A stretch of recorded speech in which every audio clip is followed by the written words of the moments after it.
నేను ఈరోజు చాలా తొందరగా ముగిస్తా. ఈరోజు అయితే ఖచ్చితంగా మాట మీద నిలబడతా. సంవత్సరాంతంలోకి వచ్చాం. చదువుదాం. ప్రకటన గ్రంథం 13వ అధ్యాయం మొదటి నుంచి కొన్ని మాటలు మనం ధ్యానం చేద్దాం. పరిశుద్ధ గ్రంథాన్ని అందరూ తెరచి ఆ మాటలు చూడండి. ప్రకటన గ్రంథం 13వ అధ్యాయం మొదటి నుంచి చదువుతున్నారు, చూడండి. మరియు 10 కొమ్ములు 7 తలలు గల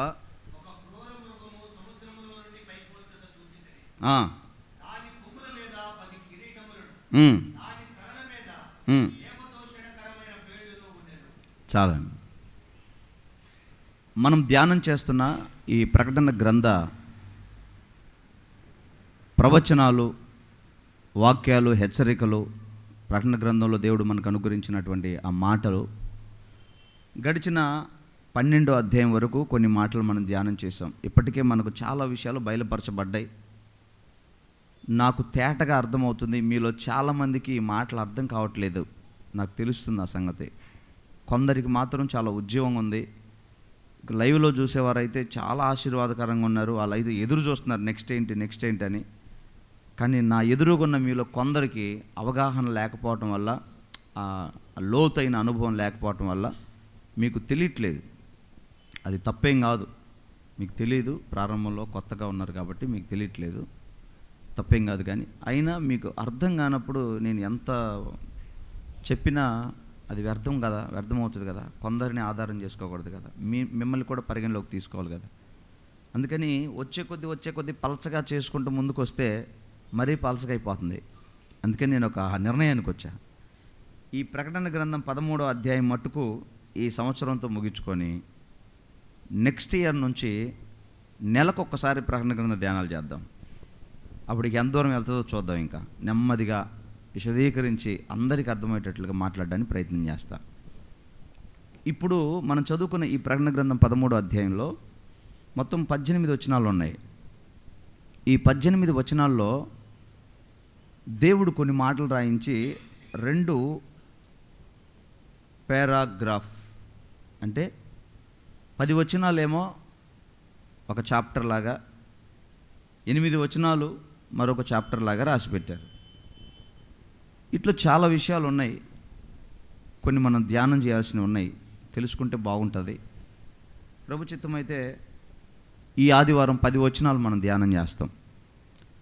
ఈ 10 వచనాల గురించి ఎందుకు చెప్తున్నానంటే 12వ వచనం 12వ అధ్యాయం 3వ వచనంలో నాకు ఇంకొక సూచన కనబడెను. ఇదిగో ఎర్రని ఘట సర్పము, దానికి 7 తలలు 10 కొమ్ములు ఉండెను, దాని తలల మీద 7 కిరీటములు ఉండెను చదివాం.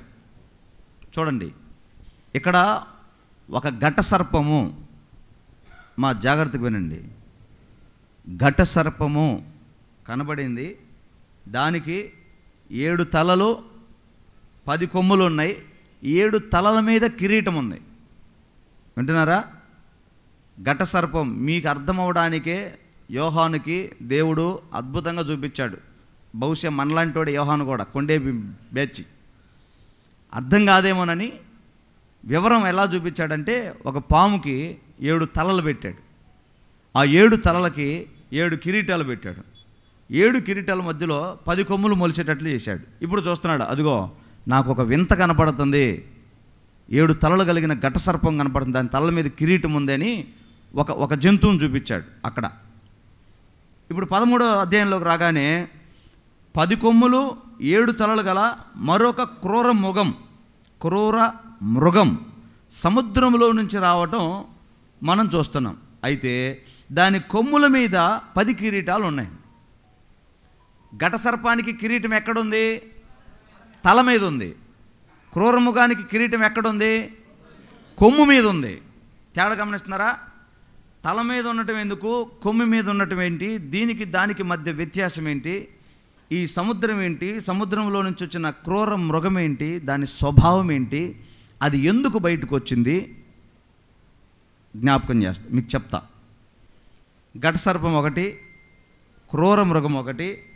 11వ వచనంలో మరియు భూమిలో నుండి మరి ఒక క్రూర మృగము పైకి వచ్చుట చూచితిని, గొర్రెపిల్ల కొమ్ము వంటి 2 కొమ్ములు దానికి ఉండెను, అది ఘట సర్పము వలె.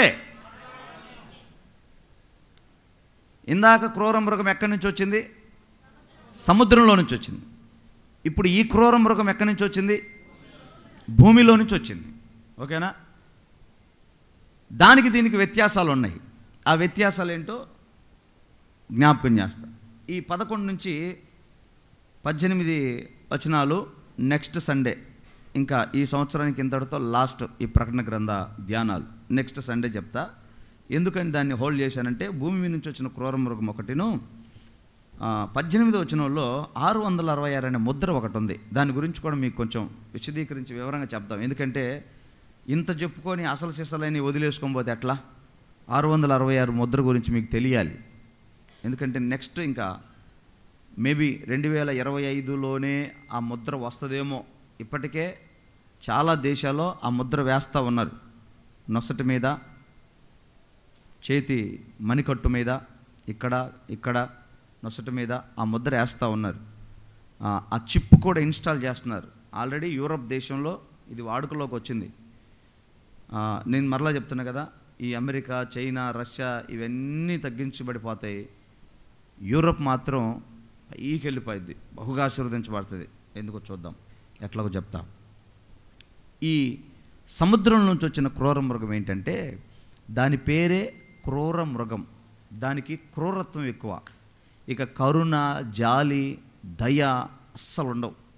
పోలీసులు లాకప్లో పెట్టి 3rd డిగ్రీ అని ఒకటి ఉంటుంది. ఆ మధ్య ఒక ఆయన సాక్ష్యం చెప్తే విన్నా. నక్సలైట్ నుంచి ప్రభు నమ్ముకొని ప్రభుతో సాక్ష్యం చెప్తున్నాడు. మమ్మల్ని ఎట్టగొట్టారంటే పోలీసులు అని స్టార్ట్ చేసి చెప్తున్నాడు. ఈ లారీ టైర్లు లోపల రబ్బర్ కోసి దాంతో కొడతారంట.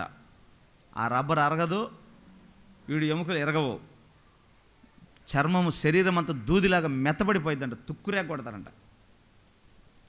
ఆ రేంజ్లో 3rd డిగ్రీ ఇచ్చే క్రూరులు కూడా ఆడికి టయానికి అంత అన్నం పెడతారు, చుక్క నీళ్ళు ఇస్తారు. అయ్యో పాపమని కింద పడితే హాస్పిటల్ కూడా తీసుకుపోతారు జాగ్రత్తగా. కానీ ఇక్కడ రాసిన ఈ క్రూరత్వం కలిగినటువంటి ఈ జంతువుకి ఇక కరుణ, జాలి, కటాక్షం అనేది అసలు ఏ కోణంలో కనపడదు. భయంకరమైన క్రూరత్వం కలిగిన జంతువు మృగము అంటే పశువు వేరు, మృగం వేరు. మృగం అంటే ఇక చీల్చటమే దాని పని, నాశనం, ఇంకా భయంకరమైన ప్రళయం సృష్టించటమే మృగానికి ఉన్న లక్షణం. అందుకే కొంతమంది వ్యక్తుల గురించి చెప్పాలనుకున్నప్పటికీ ఏం వాళ్ళకి మాటలు లేవనుకో, నువ్వు మృగానివిరా అంటారు. మామూలుగా అయితే మనిషివా పశువా అంటారు. ఇక ఆ స్థాయి దాటిపోతే మృగం అంటారు. ఇప్పుడు మనం చదువుకునే మాటలో క్రూర మృగం, ఇక భయంకరమైన క్రూరత్వం కలిగి మృగములాగా పనిచేస్తాడు. వాడు ఎక్కడి నుంచి వస్తాడంటే సముద్రంలో నుంచి వస్తాడని. సముద్రము అంటే అర్థం ఏంటంటే జనములకు సాదృశ్యం. అంటే ఈ ప్రపంచంలో ఉన్న ప్రజలలో నుంచే ఆ క్రూర మృగం బయటకు వస్తుంది. ఇప్పుడు మనం చదువుకున్న ఈ మాటలో ఆ క్రూర మృగము సముద్రంలో నుంచి పైకి వస్తుంది. దాని కొమ్ముల మీద 10 కిరీటములు ఉంటాయి, 7 తలలు ఉంటాయని. 7 తలకాయలు ఉన్నాయి. ఒక జంతువు 7 తలకాయలు, ఆ 7 తలల మీద 10 కొమ్ములు, 10 కొమ్ముల మీద 10 కిరీటాలు. మనం ఊహించుకుంటే ఒక జంతువుకి ఇలాంటి స్వభావం ఉంటుందా అని మన అక్షరానుసారమైన ఊహ ఒకటి కనబడవచ్చు. కానీ ఇది అక్షరానుసారమైన మాట కాదు, ఇది అలంకార రూపమైన మాట. అంటే పోల్చి చెప్పటం. అరే మీ పెద్దోడు ఎట్టున్నాడు రా, మొత్తం వాడు మేనమామ పోలికే. ఇప్పుడు వాళ్ళ మేనమామే చూస్తే వాడి పోలిక మనకు అర్థమవుతుంది. పోలిక ఇది మొన్న చూసినట్టుగా దానిలాగా ఉందే, అది చూస్తే ఇది అర్థమవుతుంది. పోలిక, అలంకార రూపం అంటారు దాన్ని. దేవుడు రేపు, అది ఇంకా 2025లో ప్రారంభమవుద్దో 2030లో అవుద్దో నాకు తెలియదు, కానీ రేపు ప్రారంభమయ్యే ఒక భయంకరమైన ఉప్పెన ఉపద్రవాన్ని ముందుగానే మనకు చూపిస్తున్నాడు, తెలియజేస్తున్నాడు. ఇదిగో ఇలా జరుగుతుంది లోకంలో, మీరు జాగ్రత్తగా కనిపెట్టుకొని ఉండండి, జాగ్రత్త పడండి, సిద్ధపడండి, ఈ భయంకరమైన క్రూరత్వంలోకి మీరు ఎందుకు ఇరుకునబడతారని తెలియజేయండి చెప్తున్నాడు. ఏంట్రా ఆ క్రూరత్వం అంటే, అది ఒక మనిషి. అర్థమవుతుందమ్మా? ఒక మనిషి ఈ ప్రపంచంలో నుంచి ఒకడు పైకి లేవనెత్తబడతాడు. ఇప్పుడు మొన్నటిదాకా ఎలన్ మస్క్ అనే వ్యక్తి ఎవరికి తెలియదు, కానీ ఒక చిన్న పరిశోధనలు వెలుగులోకి రావటం వల్ల ఒక్కసారిగా అతను ప్రపంచానికి పరిచయం అయ్యాడు. అర్థమవుతుందా? అంటే పుట్టగొడుగులాగా పుట్టుకొని వచ్చినట్లుగా ఈ క్రూరత్వం కలిగినటువంటి ఒక వ్యక్తి భయంకరమైన క్రూరత్వ స్వభావం కలిగి జనముల్లో నుంచి పుట్టుకొని వస్తాడు. వాడి స్వభావం అలాగుంటుంది, భయంకరమైన క్రూరుడు. లైక్ హిట్లర్ 65 లక్షల మందిని చంపేశాడంట, యూదుల్ని. ఎంత కనికరం లేకుండా చంపాడు చూడండి. గర్భిణీ స్త్రీలు, 9 నెలల గర్భిణీ స్త్రీలు ఉంటే సరదాగా వెళ్ళి కత్తితో కోసి పిండం బయటకు తీసేవాడంట, బయట ఉండగానే. అబ్బో, అసలు మనిషి పశువు కూడా అండి. చిరుతపులి జింకను వేటాడేటప్పుడు ఈ నేషనల్ జియోగ్రఫీ ఛానల్లో ఇంతకుముందు చూసేవాడిని, ఇప్పుడు లేవనుకోడు, వస్తున్నాయి ఇప్పుడు కూడా. ఇప్పుడంతా జబర్దస్త్ లేని, కానీ అప్పుడు అవి వస్తూ ఉండేవి, అవి చూస్తూ ఉండేవాడిని. ఎక్కడైనా విజిటింగ్కి వెళ్ళినా, ఎక్కడైనా టీవీ ఉంటే అది నేషనల్ జియోగ్రఫీ చూస్తే జంతువులు వేటాడే పద్ధతి. అది డెలివరీ అయిపోయి ఆ లేడీని, చిన్న జింక పిల్లని డెలివరీ అయిపోయి ఆ తల్లి పరిగెత్తిద్ది ఆ పులి నోట్లోంచి తప్పించుకోవడానికి. ఈ పులి ఆ పుట్టిన బిడ్డను చంపడానికి ఇష్టపడదు, కనికరిస్తుంది పాణిలే అని. కానీ ఈ క్రూరుడు ఎంత భయంకరమైన వాడంటే హిట్లర్ కూడా సరిపోడు. 100 మంది హిట్లర్లని మిక్స్ చేస్తే ఈ క్రూర మృగం అవుతాడు వాడు. ఇంకా ఎక్కువే. అలాంటి క్రూరత్వం కలిగిన వాడు ప్రజల్లోంచి బయటకు వస్తాడు. సముద్రంలో నుంచి బయటకు రావటం అంటే అది, ప్రజల్లోంచి బయటకు వస్తాడు. ఇప్పుడు వీడికి ఏంటంటే, వీడి తల మీద కిరీటాలు ఉన్నాయి, ఉండండి, కొమ్ములు ఉన్నాయి, కొమ్ము మీద కిరీటం ఉంది. మనం చదువుకున్న ఘట సర్పానికేమో తల మీద కిరీటం ఉంది. తల అనేది తెలివితేటలకి సాదృశ్యం, అర్థమైందా? మన తెలివితేటలన్నీ మన తలలోనే ఉంటాయి కదా, మన ఆలోచనలు అంతా మన తలలో ఉంటాయి కదా. అంటే సాతానుగాడేమో వాని అధికారం వాడి కుయుక్తిలో ఉంది, వాడి బుర్రలో ఉంది. వాడు యమ డేంజర్ క్యాండిడేట్. ఆదాం దగ్గరికి వెళ్ళాడా, అవ్వ దగ్గరికి, ఎట మాట్లాడాడో వాడు, ఎంత మధురంగా మాట్లాడిండో. పూర్తి వివరణ మనకు రాయలేదు, కానీ కట్టా కొట్టా తెచ్చా అన్నట్లుగా 2 మాటలు చెప్పాడు. ఏమని? అవ్వను పిలిచి ఇది నిజమా అనిందంట. సింగిల్ టేకులు అయిపోయింది. ఇది నిజమా అనగానే అవ్వ వెంటనే టర్న్ అయిపోయింది. ఏది నిజం? అదే, ఈ చెట్టు పండు తింటే మీరు దేవతలు అవుతారంటగా, రోజు మీ దగ్గరికి వచ్చి దేవుడి కంటే గొప్పలు అవుతారంటగా. పట్టింది ఇంక సైతాన్ గడు వచ్చేసిన లోపలికి. దేవుడి కంటే ఎక్కువ అయ్యి ఏం చేద్దామని వీళ్ళు మోసపోయారు. వాడి కుయుక్తి తల మీద. కానీ ఈ క్రూర మృగానికి కొమ్ము మీద కిరీటం ఉంది. కొమ్ము అంటే బలం, కొమ్ము అధికారం, కొమ్ము అతిశయం. అలా చెప్తున్నా, ఒక ఎద్దుకి అతిశయించడానికి కారణం దాని కొమ్ము, ఒక జింక అతిశయించడానికి కారణం దాని కొమ్ము, ఒక పొట్టేలు అతిశయించడానికి కారణం దాని కొమ్ము. ఏదైనా పశువులకి తోకో, పళ్ళో, కొమ్మో, ముల్లో ఏదో కారణం ఉంటుంది. ఈ కొమ్ము అధికారానికి సాదృశ్యం. అయితే ఈ క్రూర మృగానికి అధికారం మీద కిరీటం ఉందంట. ఇక వాడేం చేస్తాడంటే, కుయుక్తి, తెలివితేటలు ఇవన్నీ వాడ్డో బలవంత పెడతాడు. ఏయ్ ముద్రేసుకో, ఒప్పుకోడు, రాజీ పడ్డు. నువ్వు కాళ్ళ ఏళ్ళబడ్డా కనికరించమని అడిగిన అస్సలు రాజీ పడ్డు. ఎంత బతిమాల వినడో, రికమెండేషన్ లేవు. ఇక ఎవ్వరి మాటకు లోబడే ఆ తత్వం ఆ క్రూర మృగానికి ఉండదు. ఇక వాడు ఏది చెప్తే అది శాసనం, ఏది చేస్తే అదే నిత్యం ఉండిపోయేటట్లుగా వాడి శాసనాలు ఉంటాయి. అందుకు వాడి కిరీటం మీద, వాడి కొమ్ము మీద కిరీటం ఉంటుంది. రెండింటికి అర్థమవుతుందా? ఒక్క మాటలో చెప్పాలంటే ఈ క్రూర మృగం కంటే ఘట సర్పమే మేలు. అర్థమైందా? వాడను కుయుక్తితోనే, తెలివితోనే జ్ఞానంగా మనల్ని పల్టీ కొట్టిస్తాడు. కింద పడ్డామనుకో, వరే అమాయకంగా పడ్డామే, పొరపాటు జరిగిందే అని, సర్లే మందే కదా తప్పు, వాడి మాటలని మోసపోయామని ఒక రియలైజేషన్ ఉంటుంది మనకి. ఇప్పుడు ఈ క్రూర మృగం వచ్చిందనుకో, ఇంక నీకు రియలైజేషన్ ఏమండదో, తన్ని కొడతాడంతే, తన్ని పెడతాడు, కొట్టి లాగుతాడు, అంత స్వార్థంగా పనిచేస్తాడు. అయితే ఆ క్రూర మృగము సముద్రంలో నుంచి పైకొచ్చి దాని కొమ్ముల మీద కిరీటములు పెట్టుకొని దాని తలల మీద దేవదూషణకరమైన ఏమని చదువు,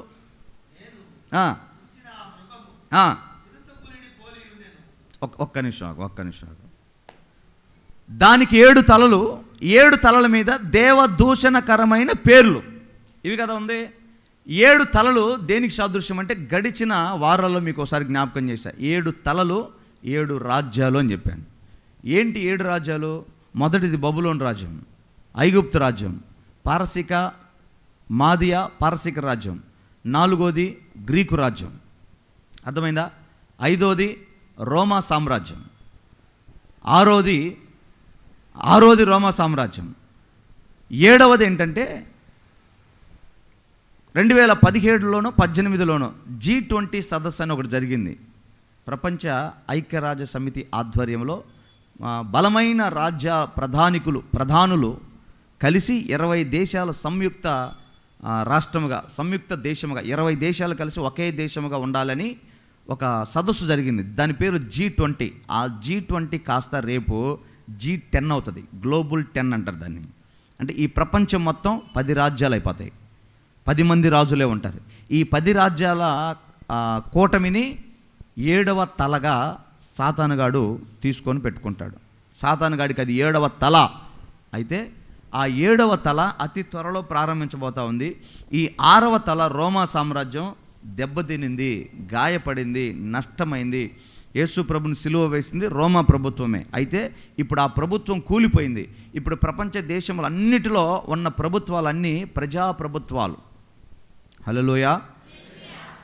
ఏ దేశం వెళ్ళినా ప్రజల చేత ఎన్నుకోబడిన రాజ్యాలే ఉన్నాయి. అర్థమవుతుందా? ప్రజారాజ్యం. చిరంజీవిది కాదు, కొత్త పేరు పెట్టారు. ప్రజారాజ్యం నడుస్తుంది. ఇప్పుడు మనకు నచ్చలేదనుకో, ఓటు ఎవరికేస్తే వాళ్ళకి వెళ్ళిపోయింది అధికారం. కానీ రేపు మరలా ఈ ప్రజారాజ్యం పోద్ది. లాస్ట్ ఎన్నికల్లో 450 సీట్లు కనుక వచ్చింటే ప్రజారాజ్యం అయిపోయేది ఎప్పుడో. మొత్తం ఇక సనాతన అయిపోయేది. ప్రజారాజ్యం కూలిపోద్ది.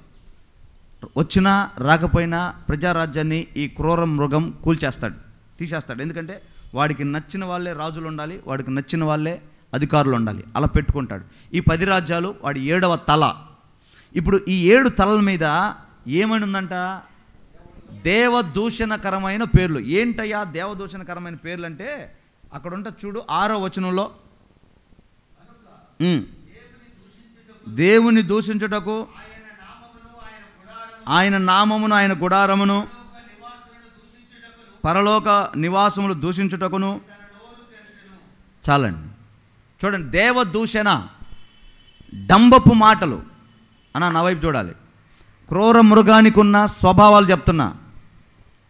ఎందుకు ఈ మాటలు చెప్తున్నానంటే, వాడి తల మీద దేవదూషణ ఉంటుంది. అవి నొసట మీద రాయబడి ఉన్నాయంట. వాడికి క్లియర్గా కనబడుతున్నాయి. నేను దేవుని నమ్మను, దేవుడి మాట వినను, దేవుని నామాన్ని ఉచ్చరింపను, దేవుని సన్నిధి అంటే ఒప్పుకోను. అదే కదా అక్కడ రాసింది. 6వ వచనం చూడు, దేవుణ్ణి దూషిస్తాను. ఎవడరా దేవుడో, ఎవడికి దేవుడు? ఇలాంటి మాటలు వినబడతాయి. ఆయన నామం, ఇప్పుడు మనం యేసు నామ స్మరణ చేస్తున్నాం కదా, ఆ నామ స్మరణ వినబడితే చచ్చిపోతాం. చంపేస్తాడు. ఇంతకు ముందు చంపాడు, ఇప్పుడు కూడా చంపుతాడు. ఆయన నామాన్ని, ఆయన సన్నిధి, దేవుని మందిరాలు కూల్చబడతాయి. ఇక ఆరాధన చేసే స్థలాలు మరుగైపోతాయి. యెహోవా వాక్యం కరువవుతుంది. ఆరాధించడానికి కూడుకోవడానికి వీలు లేని కాలం అతి తొందరలో రాబోతుంది. పరలోక నివాసములను అంటే దేవుని రాజ్యం లేదు. ఇక ఇదే జీవితం.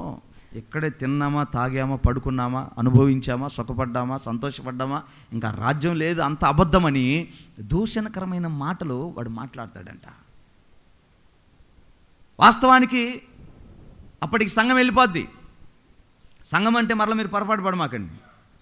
స్త్రీ గర్భములో జయించిన మగ శిశువు సంఘం.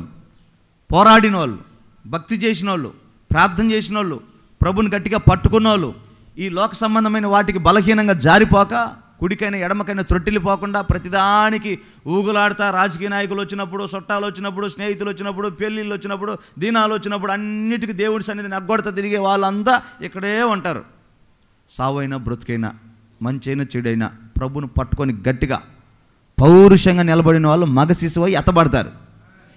అప్పటికి సంఘం వెళ్ళిపోయిద్ది.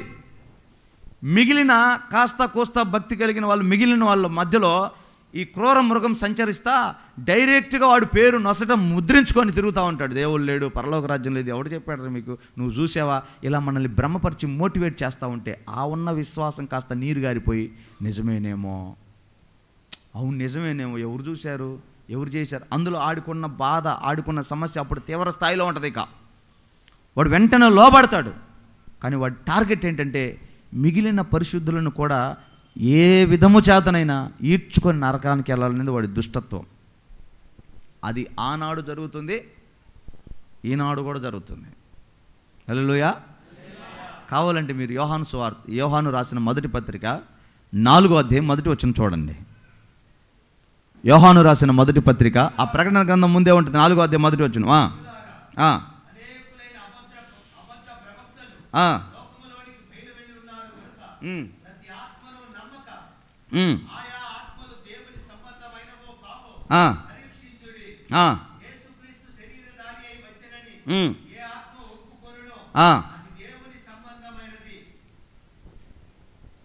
ఒప్పుకోనది దేవ సంబంధం కానిది. మరొకసారి చదవన్నా. ప్రియులారా, అనేకులైన అబద్ధ ప్రవక్తలు లోకములోనికి బయలు వెళ్ళి ఉన్నారు. ఒక్క నిమిషం ఆగండి. ప్రియులారా, సంఘమా, ఎప్పుడో సముద్రంలో నుంచి బయటకు వచ్చే క్రూర మృగము నొసటి మీద ముద్రించుకొని దేవుడు లేడని చెప్పటం కాదు, పరలోక రాజ్యం లేదని చెప్పటం కాదు, పరలోక ఆశీర్వాదం గురించి బోధించడం అటు పక్కన పెడితే, ఆల్రెడీ వాడు బయలు వెళ్ళి ఉన్నాడు. ఇప్పుడున్నాడు లోకంలో, వాడి ఆత్మ క్రియ చేస్తుంది. అబద్ధ ప్రవక్తలు లేరా? అబద్ధ ప్రవచనాలు చెప్తున్నారు, దేవుని సన్నిధి నుంచి లోకం వైపుకు డైవర్ట్ చేసే బోధ చేస్తున్నారు అబద్ధ బోధకులు, అబద్ధ ప్రవక్తలు. ఇంకా ప్రతి ఆత్మను, ఈ మాట నోట్ చేసుకోండి సంఘస్థులారా, ప్రతి ఆత్మను నమ్మొద్దు. ఆగాగు. స్వచ్ఛమైన మన ప్రాంత భాషలో చెప్తున్నా, ప్రతి సేవని నమ్మొద్దు, ప్రతి సేవకుని నమ్మొద్దు. ఎంతకంటే వివరంగా ఇంకెవరు చెప్పరు. క్లియర్గా చెప్తున్నాడు దేవుడు, ప్రతి ఆత్మను నమ్మొద్దు. ఆయా ఆత్మలు యోగ్యమైనవో కాదో పరీక్ష చేయండి. ఈ బోధ పరలోక రాజ్యానికి చేరుస్తుందా, చేర్చదా? ఈ బోధ ఆధ్యాత్మిక ఉజ్జీవానికి దోహదపడుతుందా, పడదా? ఇలాంటి ప్రార్థన దేవుడికి అంగీకారం అవుతుందా, కాదా? అసలు ఈ సేవను దేవుడు ఒప్పుకుంటాడా? ఈ క్రమం నిజమేనా, బైబిల్లో ఉందా, ఇది దైవ చిత్తానుసారమైందా, కాదా? మీరు పరీక్షించాలంట. సంగమా, హలో, వింటున్నారా? మనకున్న బలహీనత ఏం తెలుసా? ఎవరు సంచి తగిలించుకొని రాకూడదు. అయ్యో పాస్టర్ గారు వచ్చాడు, ఆడొచ్చి ఏడ్చి గందరగోళం చేసి ఇక నానా తిప్పలు పడితే మనం బొలే కనికరిస్తాం. అసలు ప్రభు కంటే మనకే కనికరం ఎక్కువ. ప్రభు మన దగ్గర కనికరం తీసుకున్నట్టుగా, పాపం పాస్టర్ గారండి, ఎవరు చెప్పారండి నీకు? పాపం పాస్టర్మ గారు ఎవరు చెప్పారు నీకు? వీళ్ళందరూ పాస్టర్లని, పాస్టర్ములని. దానికి ఒక క్వాలిఫికేషన్ ఉంది, దానికి ఒక అర్హత ఉంది, దానికి ఒక అభిషేకం ఉంది, దానికి ఒక హక్కు ఉంది. ఆత్మను వివేచించాలి, ఫలము రుచి చూడాలి, గుర్తుపట్టాలి. అన్ని యోగ్యమైనవి కావు. సంఘాలన్నీ, బోధలన్నీ, ప్రవచనాలన్నీ, వాగ్దానాలన్నీ, నడిపింపంత క్రమమంతా దేవుడికి ఇష్టమైంది కాదు, గుర్తుపట్టాలి. ఈరోజు డైవర్ట్ అవుతున్న లక్షల మంది చూపిస్తా. కంటిన్యూ చేయన్నా.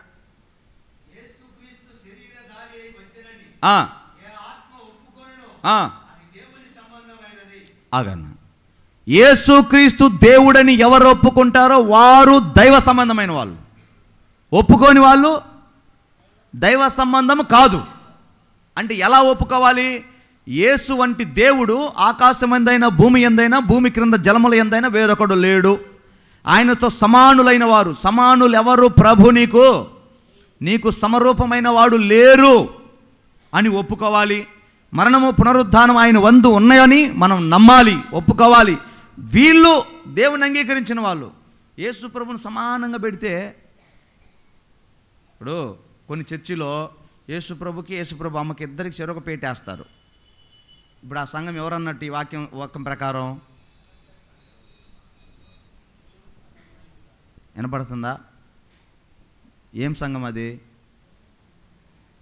ఇప్పుడు ఉంది కదా సంఘాలు లేవా? ఆ సంఘం పేరు ఏందంటున్నా? మీకు తెలీదా? అది దైవ సంబంధమైంది కాదంట. యేసు ప్రభు తండ్రి కంటే తక్కువ వాడండి, అయిపోయా. అది దైవ సంబంధమైంది కాదు. చాలామంది కుమారుడే అని ఆయన స్థాయిని తగ్గిస్తున్నారు. దేవుని స్థాయిని. క్రీస్తు విరోధి ఎప్పుడో వస్తాడని మనం భ్రమపడుతున్నాం. ఇప్పుడు కాదులే, మన రాకడ వెళ్ళిపోయిన తర్వాత వాడు వచ్చి వాడు భ్రమపడుస్తాడు, మోసం చేస్తాలే, మనకెందుకులే అనుకుంటా. ఆల్రెడీ వాడి ఆత్మ పనిచేస్తుంది ఇక్కడ. వాడు సంఘాన్ని డైవర్ట్ చేస్తున్నాడు. నలుగురు భార్యలను పెట్టుకున్న పాస్టర్ కూడా పోబెడుతున్నావు అంటే నీకు ఏమి లేదనుకోవాలి నేను. ఆయన ఎవరు డీజే కొనిచ్చినట్టు కొడుక్కి వ్యాపారం చేసుకోమని, ఆయనకు కూడా వందనాలు చెబుతున్నావు అంటే ఇంక నిన్నేమనుకోవాలక్క చెప్పు. ఏమండే చెప్పు. సేవకులు, సంఘాలు, పెద్దపేట ఇంకో చర్చికి వెళ్ళా ఈ మధ్య. ఒక ఆయన చెప్తున్నాడు, స్టార్ కట్టారు, అన్ని స్టార్లు 5 తోకలు ఉంటాయి అన్ని స్టార్లకి. ఈ పాస్టర్ గారు 6వ తోక పెట్టాడు. అంటే ఇదేందిరా 6 తోకలు ఉన్నాయి, ఆయన ఏమో తెలియకుండా పెట్టాడు. లేదు, తెలిసే పెట్టాడని. ఎందుకు పెట్టాడంటే ఈ 6వ తోక మా దైవజనుడు అంట, వాళ్ళ దైవజనుడు అంట 6వ తోక అంట. అంటే యేసుప్రభు పక్కన పెట్టాడు. యేసుప్రభుకు పెద్ద పేటే, యేసుప్రభు పక్కన పెట్టేశాడు. కొన్ని సంఘాల్లో తండ్రి, కుమార, పరిశుద్ధాత్మ వాళ్ళ దైవజనుడు. యేసుప్రభుతో సమానమైన స్థాయి ఏర్పాటు చేశారు. దాని లెక్క ప్రకారం ఇప్పుడు అది ఏ సంఘం? అది అంగీకారమైన సంఘమేనా? క్రీస్తు విరోధి ఆత్మ, అబద్ధపు క్రీస్తు ఆత్మ, క్రూర మృగపు ఆత్మ, దైవ దూషణ కలిగించే ఆ స్వభావం కలిగిన వాడు రేపు సముద్రంలోంచి రావటం కాదు, వాడి ఆత్మ ఇప్పుడే పనిచేస్తుంది. ఇప్పుడే పనిచేస్తుంది, మనల్ని డైవర్ట్ చేస్తున్నాడు వాడు. చాలామంది దేవుని సన్నిధికి రారా అంటే నెక్స్ట్ మినిట్ వాడు డైలాగ్ ఏంది సార్, ఆడున్నలేరా దేవుడు, వాడికి ఈ దయ్యమే పట్టింది. ఎందుకంటే వాడికి ఏం తెలియదు, వాడు మట్టి అండి. మనం ఎంత మట్టి తీసుకెళ్ళి లోపల పెడితే సరిగ్గా 40 రోజుల్లో ఖతమైపోతాం. మనది ఎంత బుర్ర, మనది ఎంత జ్ఞానం, మనది ఎంత బలం, మన నాలెడ్జ్ ఎంత. సరిగ్గా పప్పు చారు చేసుకోవడం రాక చింతపండు చారిపోతున్నారు. నాకు సాంబార్ ఉందా అమ్మ అంటే ఉందన్నయ్య, స్మెల్ చూస్తేనే చింతపండు వస్తుంది, వేరేమో సాంబార్ అని పెట్టింది. అంటే ఏమో సాంబార్ తెలియక సాంబార్కి చింతపండు సరిగ్గా తేడా తెలియలే. అది మన జ్ఞానం. మనం కూడా దేవుణ్ణి వివేచించి దేవుడి గురించి మాట్లాడతాం. ఏమండి, 40 సంవత్సరాలు అటెంప్ట్ చేశాడు గవర్నమెంట్ జాబ్కే. ఇంకొక సంవత్సరం ఆగితే గవర్నమెంట్ జాబ్ వచ్చి రిటైర్ చేస్తారు. 60 అవుతుంది కదా. ఎన్ని అటెంప్ట్లు చేసినా అటెండర్ పోస్ట్ కూడా రానోడు కూడా దేవుని గురించి ఫిలాసఫీ చెప్తాడు. ఈడు తలకాయ దేవుడి గురించి ఫిలాసఫీ చెబుతాడు. ఆడున్నాడు దేవుడు, ఆ లెక్క ప్రకారం దేవుడేడి, ఈ లెక్క ప్రకారం దేవుడేడి. మరి నీకు తలకాయ లేదురా ముందు. అసలు దావీదు అంటారు, నన్ను నిర్మించిన రీతి చూసినప్పుడే నాకు ఇంకా కొన్ని మాటలు నేను వాడకూడదు, వెన్నులో వణుకు పడుతుంది. అసలు బ్లడ్ కింద నుంచి పైకి పరిగెత్తడం ఏంటి, మోటార్ ఏమైనా ఉందా లోపల? ఏమండి, అరికాల్లో ఉన్న రక్తం నడినెత్తుల్లోకి సర్రమని పరిగెడుతుంది. ఏం ప్రెషర్ ఉంది అక్కడ? మోటార్ పెట్టాడా? ఎప్పుడన్నా నీ బుర్రకు దట్టిందా? ఆలోచన చేసావా? ఎన్ని మెగాపిక్సెల్ కెమెరా ఉంది కంట్లో? ఏ కెమెరాకి సాటి కాదే, ఏ లెన్స్కి పోటీ రాదే. ఎలా? మట్టిలో నుంచే. ఏందిరా నాయన ఈ క్రియేషను? గాలికి పుట్టావా నువ్వేమన్నా? సృష్టికర్త నిన్ను డిజైన్ చేసాడు యేసునామములో. హల్లెలూయా. అలాంటి యేసుని నువ్వు తక్కువ చేస్తున్నావంటే, ఆయనకి ఇంకొకరిని సమానం చేస్తున్నావంటే నీవు క్రూర మృగము యొక్క ఫస్ట్ ఏ ఆత్మ యేసును ఒప్పుకోదో అది దేవుని సంబంధమైనది కాదు. చాలండి. దీన్ని బట్టి నిజమైన ఆత్మ ఏదో అబద్ధపు ఆత్మ ఏదో నువ్వు గుర్తుపట్టుదువుగాక. అన్నీ ఒకలాగే ఉంటాయి. నేను ఈ అంత్య దినాల్లో లిబర్టీ ఎక్కువైపోయింది, లిబరల్ మైండ్ ఎక్కువైపోయింది. ఎవరినైనా ఏమన్నా అన్నామనుకో, మనకి ఎందుకులే అన్నయ్యా, లేదు దేవుడు అన్నాడు పోరాడమన్నాడు అపోస్తల బోధ కోసం కాదా? అపోస్తలుడైన పౌలు గారు, అపోస్తలుడైన యోధ, ఇస్కరియోతు యోధ వేరు, అపోస్తలుడైన యోధ వేరు. పెన్ను పేపర్ తీసుకొని సంఘానికి కలిగడి రక్షణ ఆశీర్వాదం గురించి రాస్తా ఉన్నప్పుడు పరిశుద్ధాత్మ దేవుడు ఆయన అడ్డుకొని, యోధా ఆగాగా రాయమాక అని. మరి ఏం రాయమంటావయ్యా అంటే అప్పుడు చెప్తున్నాడు, పరిశుద్ధులకు ఒక్కసారి అప్పగించబడిన బోధ గురించి రాయి. ఏమని రాయాలి? ఆ బోధ కోసం పోరాటం చేయమని రాయి అని రాసు. యూదా పత్రిక 4వ వచనం అనుకుంటా. మనందరికీ కలిగడి రక్షణను గురించి మీకు రాయవలనని విశేష ఆసక్తి గలవాడనై ప్రయత్నపడుచుండగా పరిశుద్ధులకు ఒక్కసారి అప్పగించబడిన బోధ నిమిత్తము మీరు పోరాడవలనని మిమ్మును వేడుకొనుచు మీకు రాయిచున్నాను.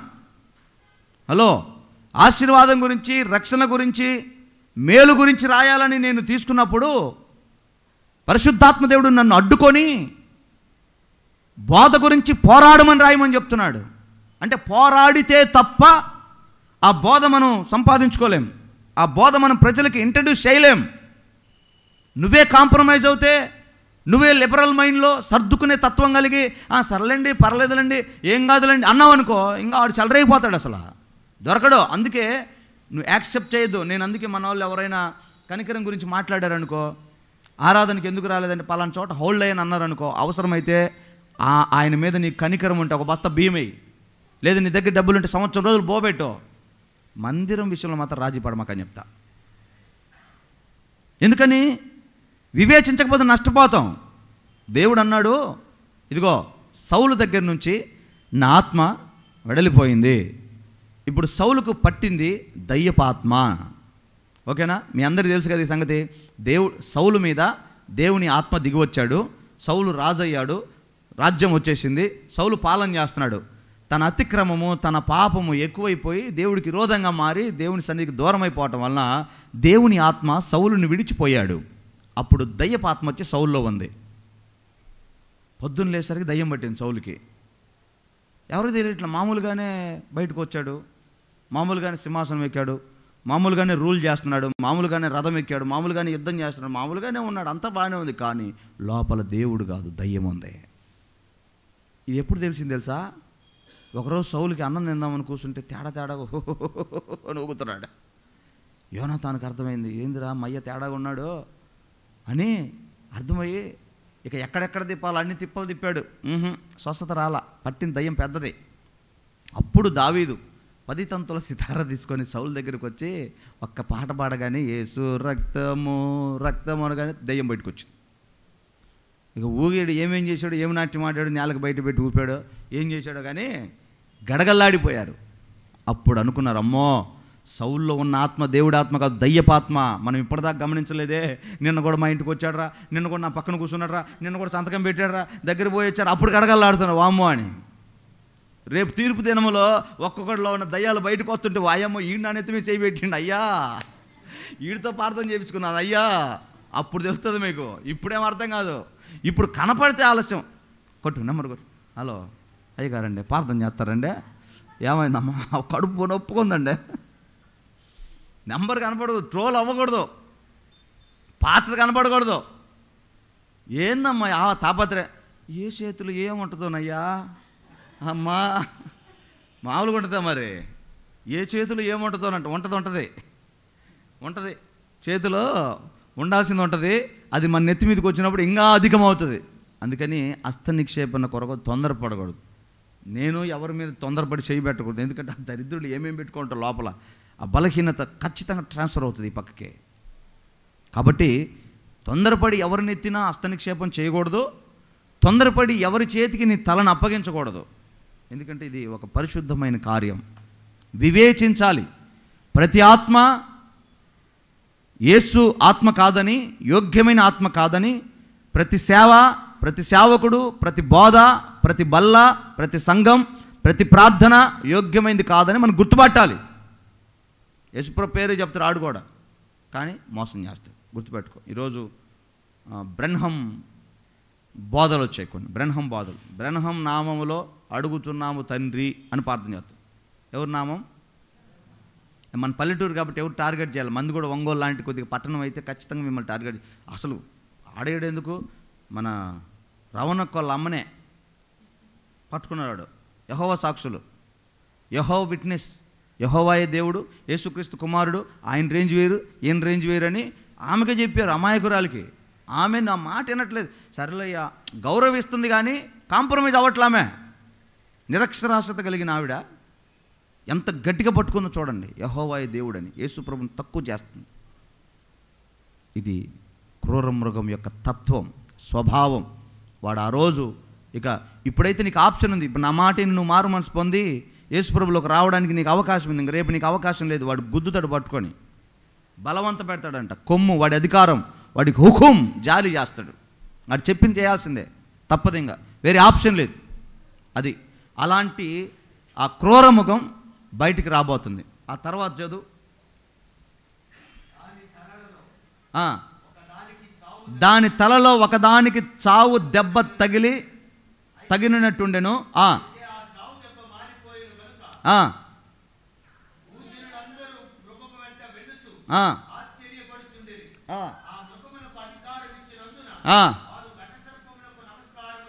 చాలండి. అయితే ఆ 7 తలల్లో ఒక తలకి చావు దెబ్బ తగిలింది. ఇందాక చెప్పాను, ఆ ఒక తల ఎవరు అంటే రోమా సామ్రాజ్యం. ఆ రోమా సామ్రాజ్యం ఆల్మోస్ట్ చచ్చింది. ఇప్పుడు రోమా సైన్యం లేదు, రోమా ప్రభుత్వం లేదు, ఎక్కడో మరుగైపోయి ముక్కలైపోయి అక్కడక్కడ ఈ టపాసులు పేలిస్తే పేపర్లు ఎగిరి పడతాయే, అక్కడక్కడ రోమా ప్రభుత్వాలు కొన్ని ఉన్నాయి. అతి త్వరలో మరలా అది కోలుకొని ఒక సామ్రాజ్యంగా కట్టుకుంటారు. ఆ రోజే యూరప్ ఆకాశానికి వెళ్ళిపోయిద్ది, ఇక హెచ్చించబడుతుంది ప్రపంచంలో. ఆ రోజులు దగ్గరగా ఉన్నాయి. దాన్ని ఏమంటారంటే, విశ్వసనీయ వర్గాల ఇన్ఫర్మేషన్ ఏంటంటే, ఆల్రెడీ రోమ్లో ప్రభుత్వాన్ని ఫామ్ చేయడానికి, రోమా ప్రభుత్వాన్ని ప్రపంచానికి పరిచయం చేయడానికి అటు రష్యాని, ఇటు చైనాని, ఇటు ఇండియాని, ఆడొకడున్నాడు తిక్కలోడు నార్త్ కొరియా వాడు, ఆన్ని వీళ్ళందరినీ ఒక ప్లాట్ఫామ్ మీదకి తీసుకొని వచ్చారు. అంటే మూర్ఖులందరినీ, బలవంతులందరినీ ఒక ప్లాట్ఫామ్ మీదకి తీసుకొచ్చారు. ఇక ఈ చిన్న దేశాలు అసలు లెక్క కూడా లేదు. అర్థమవుతుందా? ఇప్పుడు ఈ Russia, Iran, Iraq, Israel, Yemen, Syria, Italy, ఇవన్నీ బొట్ట దేశాలు. మన జిల్లా అంత ఉంటాయి ఆ దేశాలు, మన రాష్ట్రం అంత ఉంటాయి ఆ దేశాలు, అంతే. పెద్ద దేశాలు అంటే రష్యా, అమెరికా, చైనా, ఇండియా, ఇవే ఈ పెద్ద దేశాలు ఇవే. వీళ్ళందరినీ ఒక తాటి మీకు తీసుకొచ్చాడు అనుకో, ఆ బొట్ట దేశాలు చచ్చినట్టుగా మాట వినాల్సిందే. సో వీటన్నిటినీ, ఆ చావు దెబ్బ తగిలిన ఆ తల మరలా ఆ గాయం మానిపోయిన కనుక భూజనులందరూ మృగం వెంట వెళ్ళారంట. ఆశ్చర్యపడ్డారంట. అబ్బా ఎట్ట కోలుకున్నారా, మరల ఎట్టొచ్చారా అన్నట్టు. 11 సీట్లు వచ్చినాడు, మళ్ళీ 150కి వచ్చిండు అనుకో, ఏమనుకుంటారు రేపు? అబ్బా ఎట్టొచ్చారా అనుకుంటారా లేదా? ఇప్పుడు నేను అనుకోలా, 23 నుంచి 63కు 163కు పోతే అబ్బా అనుకోలా. సేమ్ ఆశ్చర్యపడటమే జనుల వంతై జనులందరూ ఆ ప్రభుత్వాలను వెంబడిస్తారు, ఆ తలను వెంబడిస్తారు. అయితే అక్కడ రాయబడిన మాట, చావు దెబ్బ తగిలి మానిపోయిన కనుక భూజనులందరూ మృగం వెంట వెలుచు ఆశ్చర్యపడుచుండిరి. ఆ మృగమునకు అధికారం ఇచ్చినందున వారు ఘటసర్పమునకు నమస్కారము చేసిరి. మరియు ఈ మృగముతో సాటి ఎవడు, దానితో యుద్ధము చేయగలవాడు ఎవడని చెప్పుకొనుచు ఆ మృగముకు హలో ఇక ఆ మృగం వెంట జనులు వెళ్ళి మృగానికి భజన చేస్తున్నారు. ఆహా అన్నా కొద్దిసేపటి పక్కన మృగం అనే మాట పక్కన పెడతాం, పలకటానికి కష్టంగా ఉంది. అన్నా అసలు నీకు సాటి ఎవరన్నా, నీ అధికారం ఏముందన్నా, నీ అధికారానికి పోటీ ఎవరన్నా, అసలు నీకు తిరుగులేదన్నా, నీకు ప్రజలందరూ వాడు వెనకాల పడిపోతున్నారంట. ఇక ఆడి వెనకాల పడిపోతూ ఆడికి భజన చేస్తూ మరలా ఘటసర్పానికి కూడా దండం పెడుతున్నారంట. ఎందుకని? ఘటసర్పమా నువ్వే కనుక అధికారం వీడికి ఇవ్వకపోతే వీడి రేంజ్ ఎట్లా ఉంటుందో. సో ఇంత అధికారం, ఇంత జ్ఞానం, ఇంత బలం నీ వల్లనే కలిగింది కాబట్టి నీకు స్తోత్రం, వీడికి స్తోత్రం అని చెబుతున్నారు. ఇంకా చెప్పటమే కాదు, ఈ క్రూర మృగం యొక్క అధికారాన్ని బట్టి అంటారంట, నీతో యుద్ధం చేసి గెలిచేవాడు ఎవడయ్యా అంటారంట. ఇప్పుడు కూడా కొంతమందిని గురించి అట్లాగే మాట్లాడతారు. అసలు నీ మీద గెలిచేవాడు ఎవడో, నీ రేంజ్ ఏంది, అసలు నీ ఓటు బ్యాంక్ ఏంది, ఇంకా నీ సీట్లు ఏంది, నీ కెపాసిటీ ఏందని తెగ పొగిడేస్తుంటారు కొంతమంది. రేపు అదే పొగుడతారు. విషయం ఏంట్రా అంటే, ఆల్రెడీ సాతాను గాడిని మధ్యాకాశంలో దంతి కింద పడ్డాడు. 12 అధ్యాయులు ఇది ఆల్రెడీ అయిపోయింది. మీరు గమనిస్తున్నారా? ప్రభు సంఘాన్ని తీసుకుని వెళ్ళగానే మధ్యాకాశంలో ఒక యుద్ధం జరిగింది. ఇక అక్కడ రాయబడిన మాట ఏంది? వాడికి పరలోకంలో నివాస స్థలము. చదువు ఆ మాట, కొత్తగా చూస్తున్నారు. 10వ వచనమా? 8వ వచనం. 8వ వచనమమ్మా. ఆ ఘటసర్పమును దాని దూతలను యుద్ధము చేసిరి కానీ గెలవలేకపోయిరి. అది పరలోకంలో ఆ ఘటసర్పానికి స్థలం లేకపోయాను కాగా. 10వ వచనం.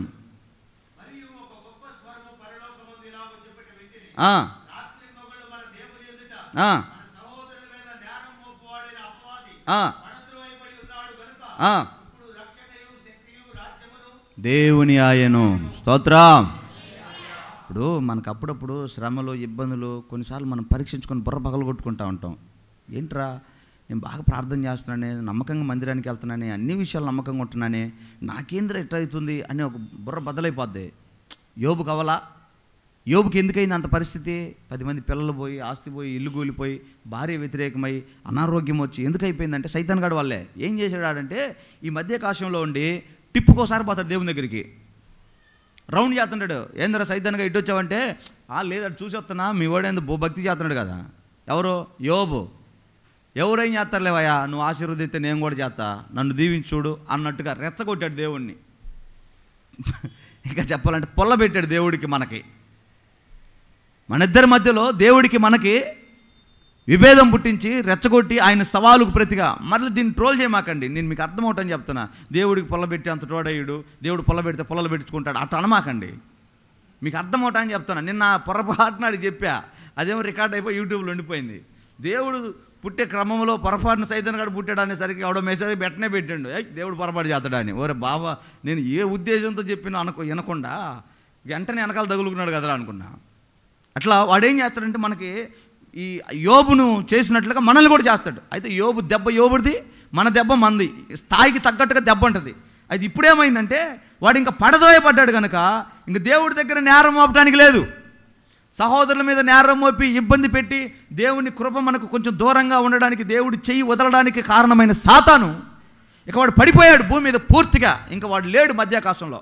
మనం చెప్పే కదా, దేవుడి దగ్గర పాపం చేసి మధ్యాకాశంలో ఉన్నాడు. అందుకే పౌలు గారు కూడా అంటారు, మనం పోరాడున్నది ఆకాశ శక్తి, అంధకార శక్తులు, ఆకాశంలోని ప్రధానులు, అంధకార శక్తులు, చీకటి సంబంధమైన శక్తులు, వాటితో పోరాడుతున్నాం. అవి మధ్యాకాశంలో ఉండి భూమి మీద క్రియ చేస్తున్నాయి. ఇప్పుడు రేపు ఎప్పుడైతే మన మగ శిశువుగా సంఘం ఎత్తబడుతుందో ఇక వాడు డైరెక్ట్గా భూమి మీదకి వస్తాడు. వాడు మధ్యలో ఉంటేనే ఇంత ప్రమాదం జరిగిస్తున్నాడే, ఇంకో డైరెక్ట్గా దిగితే రంగంలోకి గట్టిగా 2 చేతులు తెల్లడు చెప్పండి. అసలు కుటుంబాల్లో సమాధానాలు ఉంటాయా? మనసుకు నెమ్మది ఉంటుందా? అసలు ప్రశాంతంగా బండ్లు రోడ్డు మీద వెళ్తాయా? ప్రళయం, భూమి మీద ప్రళయం సృష్టిస్తాడు, భయంకరమైన పరిస్థితులు సృష్టిస్తాడు. అలాంటి స్థితికి వెళ్ళిపోతాడు వాడు. భూమి మీదకి వస్తాడు. మగ శిశువు అయిన సంఘం, జయించిన సంఘం ఎత్తబడ్డాక భూమి మీదకి వస్తాడు. ఇక వాడి కాలం కొంచెమే అని వాడు ఉజృంభిస్తాడు. ఆ విజృంభణలో భాగమే ఈ మాటలు. ఏమని? ఇక దేవుడి గురించి చెడ్డగా దూషణ మాట్లాడుతూ యుద్ధం చేయగలవాడు ఎవడని దూషణ మాటలు పలుకుతూ ఉంటాడంట. డంబం మాటలు, దేవదూషణ మాటలు, దూషణ మాటలు,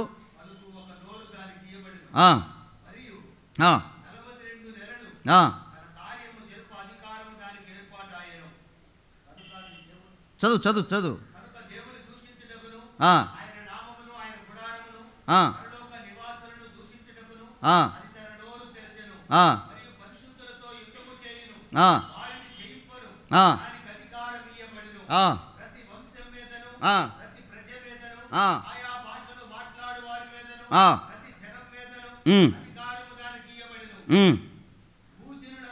భూజనులందరూ అనగా, అమ్మా ఈ మాట వినండి, భూజనులందరూ అనగా భూమి పుట్టినది మొదలుకొని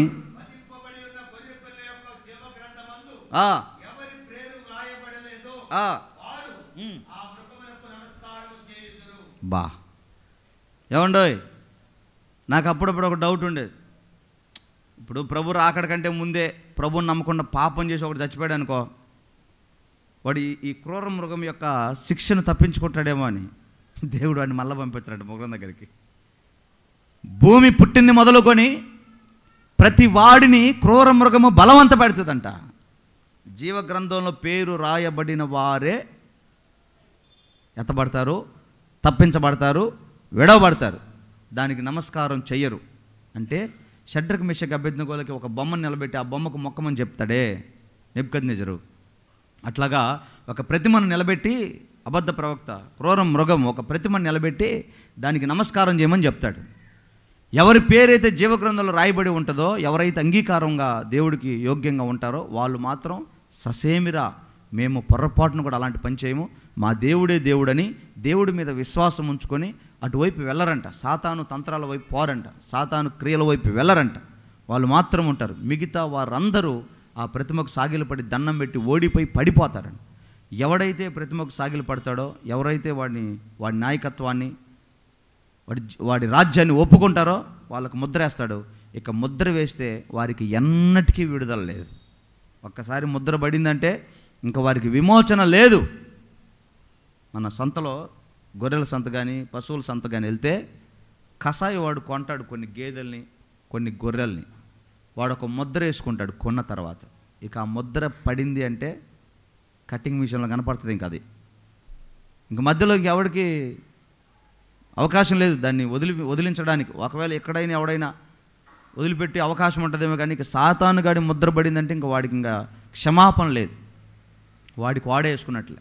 కాబట్టి ఎందుకు ఈ మాటలు చెప్తున్నాను, ఎందుకు జ్ఞాపకం చేస్తున్నానంటే రాబోయే దినములో బహుభయంకరమైనవి. దేవుడు మన కొరకు ఇంత త్యాగం చేశాడు. ఎందుకంటే పొరపాటు జరిగిందమ్మా, నష్టమే జరిగింది. కరోనా వచ్చింది, మనుషులో దేవుడి శాపము, మనుషుల పొరపాటు వచ్చింది. ఇప్పుడు ఇంకా కూర్చొని పంచాయతీలు పెట్టుకుంటే అయిద్దా? జాగ్రత్తగా శానిటైజర్ వేసుకొని దూరంగా ఉండి దాన్ని కాపాడుకుంటే అయిద్దా? చెప్పండి. జాగ్రత్త పడాల్సిందే, కానీ ఇంక కూర్చొని అసలు నువ్వు చేశారంటే ఆగిద్దా? పంచాయతీలు పెట్టుకోవటం అనవసరం, ప్రణాళిక సిద్ధపాటు చేసుకోవటమే అవసరం.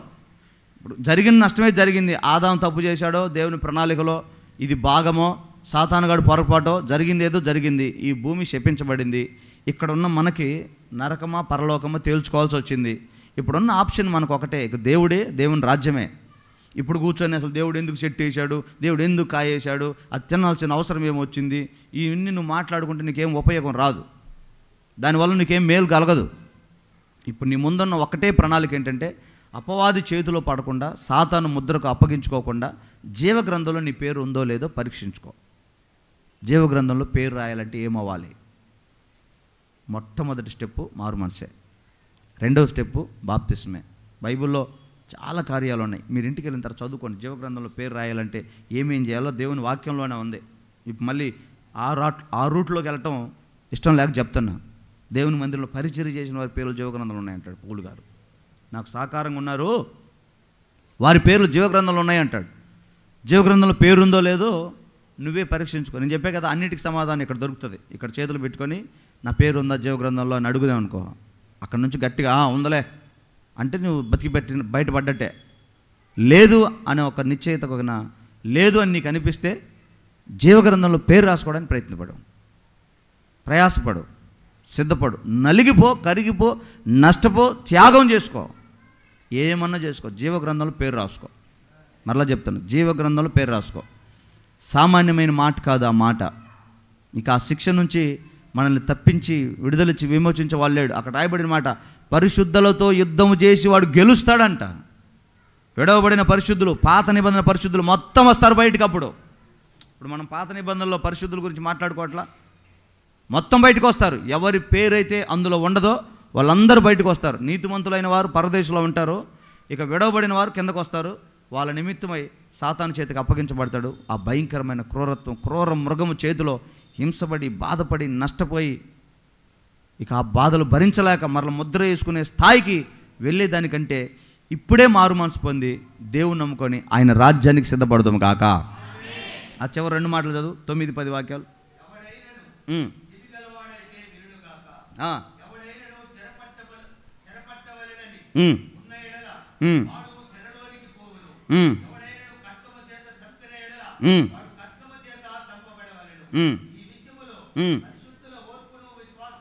కనబడును. చూసారా, ఎవరెవరు ఎలాంటి స్వభావాలు కలిగి ఇప్పుడు బతుకుతారో రేపు వాళ్ళకి అది చేయబడుతుందంట. అంటే మనం ఎవరినన్నా కత్తితో కసకస పొడి చేయాలని ఉందన్న అంటమే, రేపు నిన్ను పొడుస్తాడు. మీకు అర్థమవటానికి మీ భాషలో చెప్తున్నానమ్మా, బైబిల్ లాంగ్వేజ్ చెప్తే మీకు అర్థం కాదని. వాడు నాశనం అయిపోవాలి అనుకున్నావా, రేపు నాశనం మన మీదకి వస్తుందంట. వాడిని బంధించాలా, వాడిని పట్టుకోవాలా, వాడిని హింసించాలన్న మనసు నీకుంటే రేపు నువ్వు హింసపడతావంట. అక్కడ కనపడుతుందంట పరిశుద్ధుల ఓర్పు, వారి సహనం, వారి సాత్వికం, వారి క్షమాగుణం, వారి ప్రేమ. ఎంత వివరంగా చెప్తా చూడు. ఈ విషయంలో పరిశుద్ధుల ఓర్పును విశ్వాసమును కనబడును. కాబట్టి దేవుని పిల్లలారా, మన విశ్వాసాన్ని కాపాడుకుంటూ దేవుని రాజ్యానికి సిద్ధపడదాం. నువ్వు ఏం పని చేస్తావు నీ ఇష్టం, నువ్వు ఏ పనైనా చెయ్యి, ఎగిరెగిరి అల్లక్కర్లేదు. దేవుడు ఇచ్చినంత దాంట్లో సంతృప్తి కలిగి, ఆయన సన్నిధిలో ఓర్పు కలిగి, నమ్మకంగా గడిచిన రాత్రి మంచి విషయాలు ప్రభు మాట్లాడారు. ఎవరైనా లైవ్ వినకపోయింటే మరలా వెళ్ళి లైవ్ చూడండి. రాత్రి దేవుడు మంచి విషయాలు మాట్లాడాడు. ఎంత దినాల్లో రేపు జరగబోయే నష్టానికి ఈరోజే పునాది వేసుకోకుండా మారు మనసు పొంది విశ్వాసం కలిగి దేవుని రాజ్యాన్ని సిద్ధపడతాం. ఎందుకంటే ఈ భయంకరమైన క్రూర మృగం యొక్క ఆ అధికారం అది మామూలుగా ఉండదండి. ఈరోజు మనం చెప్పుకుంటున్నాం కదా ఈ నార్త్ కొరియా గురించి, అది వింటుంటేనే భయంకరంగా ఉంటుందండి. 10 రకాలుగానే కటింగ్ చేసుకోవాలంట, 11 రకం చేస్తే చెరచ్చేదనం అంట. ఆ లెక్కన మన దేశంలోకి వాడు అడుగు పెట్టినంటే ఇంకా ఆడవాళ్ళు తలకాయలు మొత్తం లేచిపోతాయి. మీకు అర్థం కాలా? జడేస్తే ఒప్పుకోడు, జడ అల్లితే ఒప్పుకోడు, కొప్పు కడితే ఒప్పుకోడు, వదిలేస్తే ఒప్పుకోడు. ఇంకేం చేయాలి? బేబీ కటింగ్ చేయాలండి. ఆడైద్ది అయిద్దా మనతోటి? అసలు ప్రాణం పోయిన పర్లేదు కానీ అసలు జడేయకుండా ఉంటామా? కొంతమంది ఉంటారు కదా అట్లాగా. మన సంగతి చెప్పాలి. ఒకడేమో ఈ పక్క హైవే పెడతాడు, ఈ పక్క NH7 పెడతాడు, ఒకడు రింగ్ రోడ్డు పెడతాడు. వాడి కట్టింగ్ వాడిది, వాడి నిర్ణయాలు. కట్టింగ్ లేని ఇన్ని నియమాలా? దాన్ని ఏమంటారంటే, దాన్ని ఎలా చెప్పాలి, మనసులో మాట బయటికి చెప్తే కేసు. ఏమండి అసలు ఇది మామూలు అన్యాయం కాదు. ఇప్పుడు ఆల్రెడీ మన స్టేట్లో కూడా జరుగుతుంది అదే. స్వేచ్ఛగా ఎవడు పోస్టర్ పెట్టడానికి లేదు, ఎవరిని తిట్టడానికి లేదు, ఎవరిని అనడానికి లేదు. అన్నాడంటే చెరసాల్లోకి వెళ్ళిపోవాల్సిందే. సీఎం గారి పేరు మర్చిపోయినందుకు జైలు వేసిన పెద్ద స్టార్ని. మన పరిస్థితి ఏందో చూసుకోండి. ఇంకా ఎంతమంది పేరు గుర్తుపెట్టుకుంటావు? సంవత్సరానికి ఒక సీఎం వస్తుండే, టిప్పుకో సీఎం మారిపోతుంది. ఎవరిని గుర్తుపెట్టుకుని ఎవరి పనులు వాళ్ళకు ఉన్నాయి. నాకు కూడా తెలియదు కొంతమంది పేర్లు. నన్ను కూడా చేస్తారేమో, అరెస్ట్ చేస్తారేమో. మనల్ని ఎందుకు చేస్తారులే, పెద్దవాళ్ళు ఇది చేస్తారు. చెప్తున్నా, ఇలాంటి నియంత పాలన ఇది ట్రయల్. ఇది 0.01 100% చూపిస్తాడు క్రూర మృగం. అసలు నీ స్వేచ్ఛ హరించేస్తాడు. ఇంకా నువ్వు ఏం చేయడం చేతులు కట్టేసినట్టు అయిపోద్ది. ఇంకా ఏం తినాలో కూడా వాడే చెప్తాడు. ఇంకా అట్లా ఉంటుంది పరిస్థితి. గాలి పీల్చడానికి కూడా వాడు పర్మిషన్ కావాలి. ఇంకా చెప్పాలంటే ఈ భూమి మీద ఉన్న ఆక్సిజన్ మొత్తం స్టోర్ చేసి వాడు ఒక రేటు పెట్టి అమ్ముతాడంట. ఈ మాట గుర్తుపెట్టుకోండి. భూమి మీద ఉన్న ఆక్సిజన్ మొత్తం గ్యాదర్ చేసి, గాలిలో ఆక్సిజన్ లేకుండా చేసి, ఆక్సిజన్ కావాలంటే ఆడి దగ్గరే కొనాలి, ఆడి మాట వినాలి, అప్పుడే ఆక్సిజన్ ఇస్తాడు. లేకపోతే ఊపిరాడక వస్తాం. సరదాగా ఉంది, నమ్మశక్యం లేదు కదా. చూస్తారు మీరు. ఎలా కంట్రోల్ చేయాలో ఊహించుకుంటే భయం వేసి నేను ప్రార్థనలో చేయలేదు, పక్కకు పోతాను. నేను ఎట్లా హింసిస్తాడు ప్రభు నీ ప్రజల్ని వాడని ధ్యానం చేసి ఊహించుకొని భయం వేసిందనమాట. టీవీలో మనకు నచ్చింది చూడడానికి లేదు, వాడు పెట్టిందే చూడాలి. మొత్తం వాడి కంట్రోల్లో ఉంటాయి. ఈ నెట్ కానీ, సిమ్ కార్డు కానీ, మొబైల్ కానీ అన్నీ వాడి కంట్రోల్లో ఉంటాయి. నీ అకౌంట్లు మొత్తం వాడి కంట్రోల్లోకి వెళ్ళిపోతాయి. ఇక వాడి శాసనమే, వాడి మాటే. ఇక 10 రూపాయలు కావాలన్నా పోయి సంతకం పెట్టుకొని రావాలి పోయి. అట్లా ఉంటుంది నీ పరిస్థితి. ఇప్పుడేమో మన ఇష్టం. అసలు దేవుడి విషయంలో కూడా మనం స్వతంత్రంగా ఉన్నాం. మనం ఎంత ధన్యులమో, దేవుడికి స్తోత్రం. అయితే ఈ కృపని దుర్వినియోగం చేసుకోకుండా రాబోయే సంవత్సరాల్లో మరి అధికంగా దేవుని దగ్గర విశ్వాసాన్ని కాపాడుకొని, భక్తిని కాపాడుకొని, ఇంకా రేపు ఆయన సృష్టించే ఆ కొత్త ప్రపంచంలో అద్భుతంగా ఉంటుందండి. అక్కడికి పోదామండి, ప్రశాంతంగా ఉంటుంది అక్కడ. ఆమె ఈ బాధలు, ఈ రోగాలు, ఈ సమస్యలు ఉండవు. మంచి దేశాన్ని తీసుకెళ్తానంటే మీరేందండి రారంటారు. సిద్ధపడదాం, ప్రార్థన చేసుకుందాం, వాడి గురించి మనసులో పెట్టుకుందాం. ఆ పాలనలో నీ పిల్లలైనా, నీ కుటుంబస్తులైనా, నీ సహోదరులైనా విడవబడతారేమో గ్రహించుకొని వారికి సువార్త చెప్పుకొని దేవుని రాజ్యానికి సిద్ధపరచుదాం గాక. అందరి తలలు వంచి కళ్ళు మూసుకుని ప్రార్థన చేసుకుందాం. మరొక పునరుద్ధానపు ఆరాధన. దేవుడు మనతో మాట్లాడిన మంచి సమయం.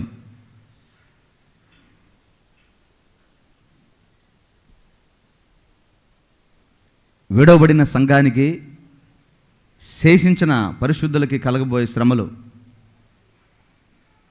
సముద్రంలో నుంచి పైకి వచ్చిన క్రూర మృగము గురించి నువ్వు విన్నావు.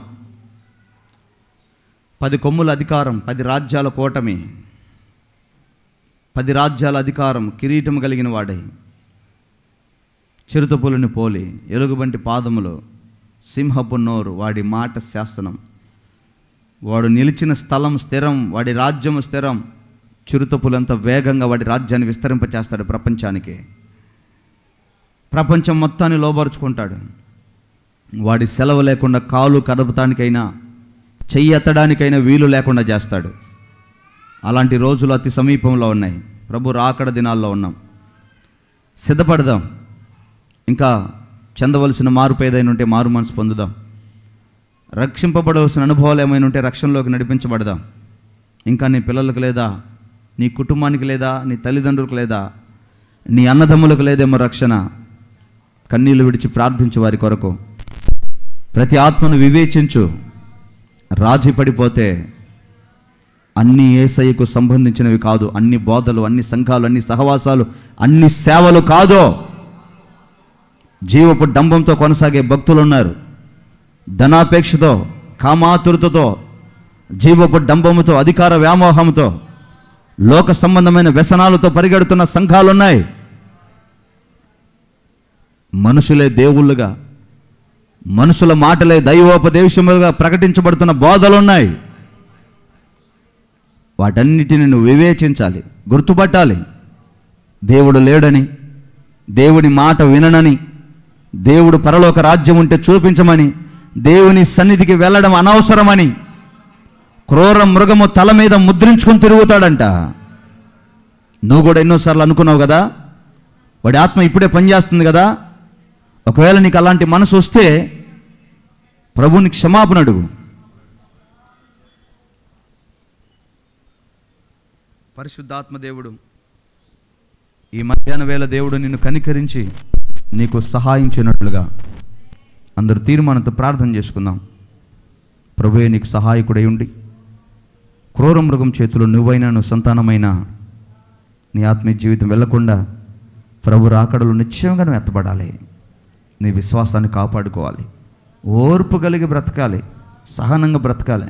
అమ్మా, విశ్వాసం అంటే ఇదే, విశ్వాస జీవితం అంటే ఇదే. ప్రేమ, సహనము తప్ప మనకు వేరే ఆప్షన్ లేదు.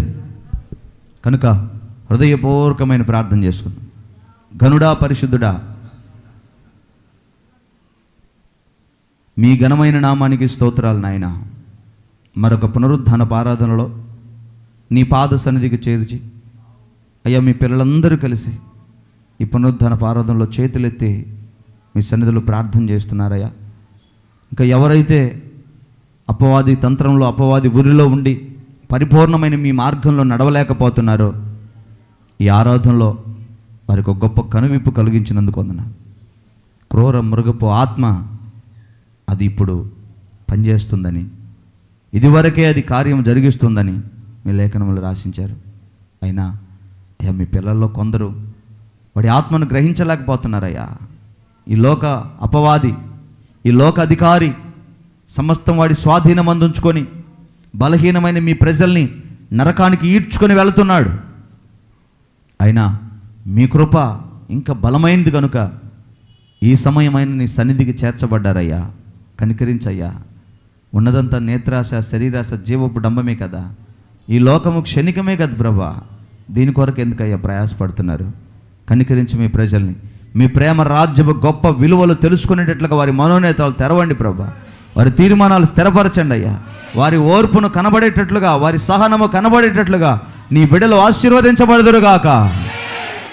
రాబో సంవత్సరాలకి అనేకుల పరిశుద్ధుల ఎదుట మెప్పు, మహిమ, ఘనత పొందే నూరంతల ప్రతిఫలం మీ సముఖములు పొందుకునే భాగ్యం వారికి అందించమని, మీ బిడ్డలను ఆశీర్వదించమని, ప్రతి విధమైన బలహీనతల నుంచి విడిపించి ఆరోగ్య క్షేమాలు అనుగ్రహించి నీ సన్నిధిలో సాక్షిగా నిలబెట్టుకోమని బిడ్డలందరినీ మీ కృపగల హస్తాలకు అప్పగిస్తూ దీవించి ఆశీర్వదించమని యేసు శక్తిగల నామంలో ప్రార్థించి అడిగి వేడుకుంటున్నాం తండ్రి. ఆమేన్. మన తండ్రి అయిన దేవుని ప్రేమ, కుమారుడిని యేసయ్య కృప, పరిశుద్ధాత్మ దేవుని సహవాసము, సన్నిధి మనకు సకలకోటి పరిశుద్ధులకు ఆయన సన్నిధికి చేరి తీర్మానంతో ప్రార్థించి ఆయన రాకడకు సిద్ధపడాలని ప్రార్థించుకున్న ఒక్కొక్కరికి సదాకాలం తోడైండి నడిపించును గాక. ఆమేన్.